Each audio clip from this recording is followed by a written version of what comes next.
Aperto, stiamo entrando in una sede storica di una radio molto importante.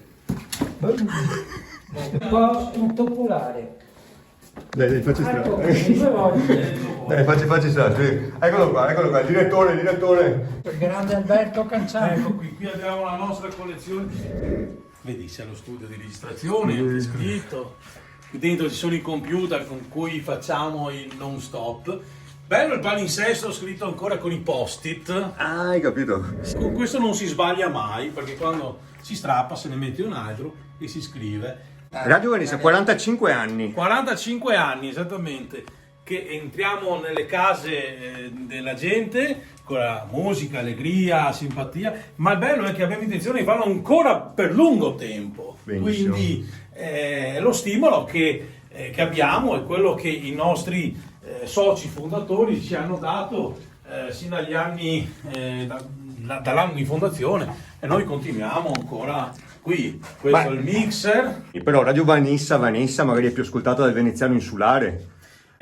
Sì, però anche il veneziano che con nostalgia se n'è andato in terraferma che con nostalgia ricorda i programmi, è un modo per sentirsi ancora in casa, e questa cosa qua è una cosa che noi teniamo molto a cuore, e non solo veneziano che è andato in terraferma, ma anche il veneziano che se n'è andato in Brasile, in Argentina, in Germania, in Svezia. Abbiamo moltissimi ascoltatori dall'Europa e non solo, e tanti anche. La cosa particolare è che molti cittadini, soprattutto Brasile e Argentina, vogliono sentir parlare il dialetto veneziano, chiamano, ci scrivono, perché è la lingua, il dialetto dei loro nonni, dei loro bisnonni, ma sono venuti anche a suonarci il campanello. Sono Alberto Canciano, ho 53 anni, sono veneziano di Castello Basso e sono direttore artistico del palinsesto dei programmi di Radio Vanessa, storica emittente del centro storico veneziano. Quando ero alle medie, questa è stata la prima radio libera che ho sentito in assoluto, alla Radio Vanessa. Ho sentito per la prima volta in una radio parlare dialetto veneziano, che prima non si sentiva mai ufficialmente. Quindi abbiamo questo nelle conferma. commedie di Goldoni, eccetera. Quanti sono, quello che mi hanno sempre chiesto, il bacino di utenza, visto che tu hai detto che vengono ascoltate in tutto il mondo, che hai richieste varie zone, anche non solo europee, anche extraeuropei. Quanta gente sarà approssimativamente? In FM non sappiamo, perché non abbiamo le strumentazioni che hanno, gli strumenti che hanno i grossi network. Su internet si vede, in streaming si vede, e anche si vede da dove ascoltano. E abbiamo sempre degli ascoltatori medi intorno ai 200 contatti contemporaneamente. Non sono pochissimi se si considera che sono sparsi in tutto il mondo, perché parliamo di mondo, ed è bello questo fatto che da Venezia, una radio che nasce nel 78 e attualmente, invece di essere finita come lo sono finite tante, non solo trasmette, ma allarga le vedute, allarga i cosiddetti ponti con tutto il mondo. E magari sono solo quelli che ci ascoltano, però è significativo. Quindi no, il personaggio del direttore di Radio Vanessa è estremamente poliedrico e ha delle attività estremamente diverse, eterogenee e creative.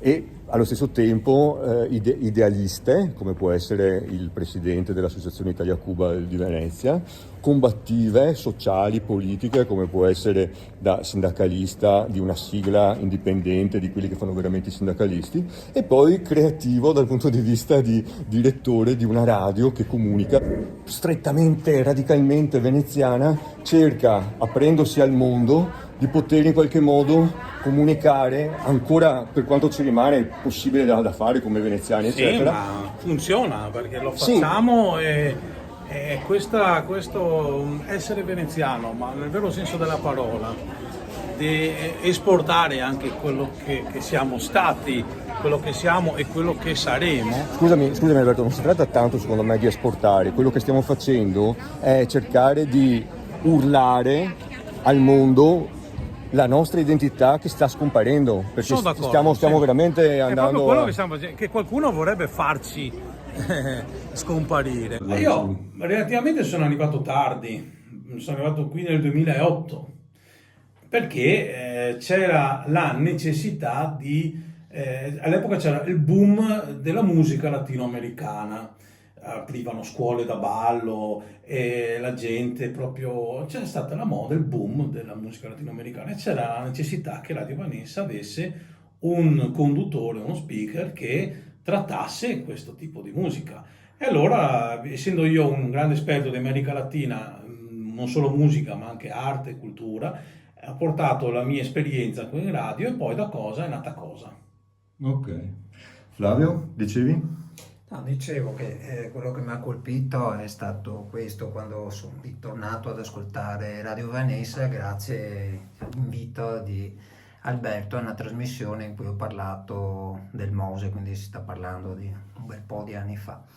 E così ho scoperto che c'erano anche un settore molto vasto, a cui fra l'altro sono stato chiamato anche più volte pure io, che riguarda pratiche sia culturali e musicali, artistiche, tutto finalizzato non solo a far scoprire anche nuovi talenti, ma anche talenti già che esistono, e con una caratteristica che è proprio quella che riguarda Venezia, non in senso squallido, deteriore, i vecchi tempi andati, ma si parla della Venezia viva e di tutto quello che può muovere la città. Devo dire che in realtà Venezia è molto più viva di quello che sembra, di quello che vogliono descrivere, ed è giusto dare voce a tutti questi personaggi, a questi artisti, perché torno a ripetere, ce ne sono tantissimi. Quindi è il motivo che ci ha dato la spinta ancora per continuare ancora di più. È il Carnevale di Venezia, come che già era una volta. Andavamo in piazza San Marco alle superiori a ballare Poi musica di Radio Vanessa. qualcosa. Cosa che piace molto, come vedi, viviamo sul canale dove ci sono le mura millenarie dell'Arsenale, le corderie famose. Ed estate, fa caldo, tutto quanto, siamo in diretta che trasmettiamo, passano continuamente barche e barchini e la gente da casa è come se fosse partecipe, perché sente passare a barche e le voci. Ah, certo, con la finestra aperta praticamente si sente tutto quello che succede qua giù.